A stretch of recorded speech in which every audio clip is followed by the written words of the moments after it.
How to delete purchase history on App Store. Hello guys, this is Atticus and welcome back to another tutorial video. In today's video, I'll teach you guys how you can delete purchase history on App Store. So without any further ado, let's dive right into it. First step, open up your App Store. After you open up your App Store, tap on the top right corner on your profile icon.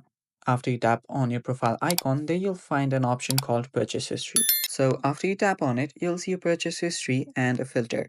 So if I tap on change filters and change it to free here, let me just do that and apply, then it will show me everything that I've purchased. This is basically my purchase history. Now here, if I want to delete something, there is no option to actually delete it. But instead of that, what I can do is tap on this profile icon again, and there you'll find the apps option. Tap on apps. Now, since we cannot delete our purchase history, instead I can simply delete what I have downloaded before. So I can keep on doing this and hide all the apps. And yeah, you can do that for the apps that are not on your iPhone as well. So you can do that and simply delete them. And that's basically how you do it.